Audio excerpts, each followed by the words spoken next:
When I think of customer experience, I think of it as just a really great opportunity for businesses to deliver valuable and meaningful products and services in the market that are memorable not only for their customer or end user, but also profitable for the firm itself. So it's a win-win opportunity. When we measure customer experience at Forrester, we think about the overall experience as really depending on that end user or customer's perception of the effectiveness of that experience.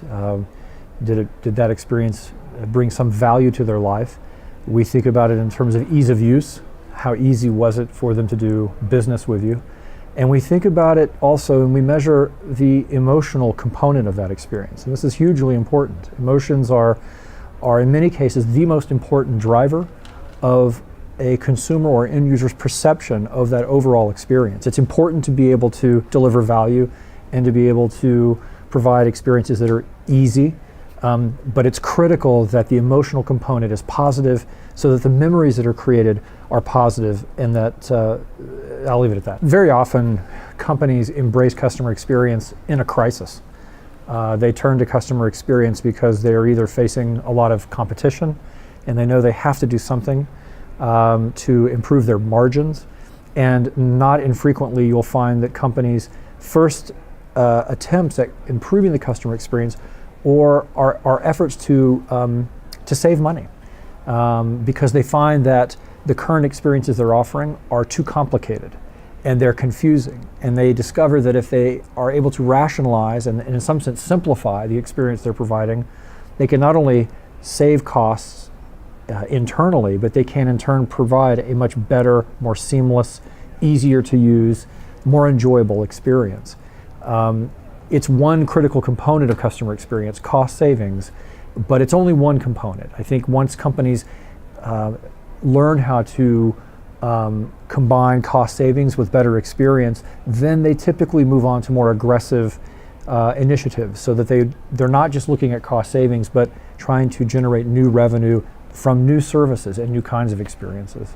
So we've been measuring customer experience in the United States at Forrester for 8 years, and we've seen that it's taken a decade for those scores to improve, start showing signs of improvement across industries. This year, we started measuring customer experience in Europe and in Asia Pacific.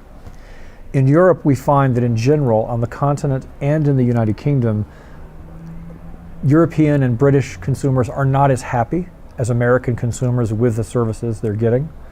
The continent seems to be behind the United Kingdom in terms of the overall quality of customer experience, at least right now. And I think there are two things that, quite frankly, we are not even exactly sure about, but we know are important. Some of these differences may be cultural.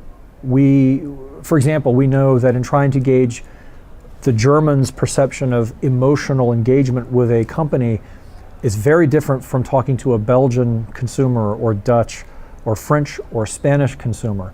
And culturally, they may or may not be comfortable answering those questions in the same kind of way. So there are certainly some cultural issues that we think are behind these differences.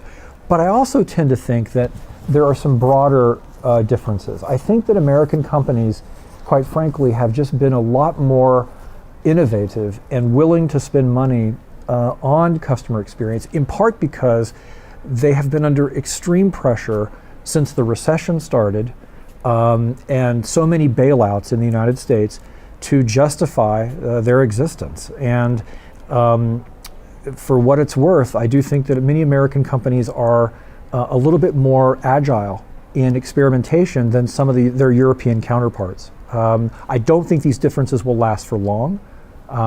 European companies are starting to recognize that they are competing with Amazon and Apple, among others, American companies that do quite well in Europe. But right now, I think that it's a combination of cultural differences, perhaps, in how people think about their experiences and are willing to talk about this experience. But I also think that there's also some cultural differences in how businesses are run. It's really encouraging to see the association in 1 year able to attract, I think, nearly 400 people in their first customer experience event.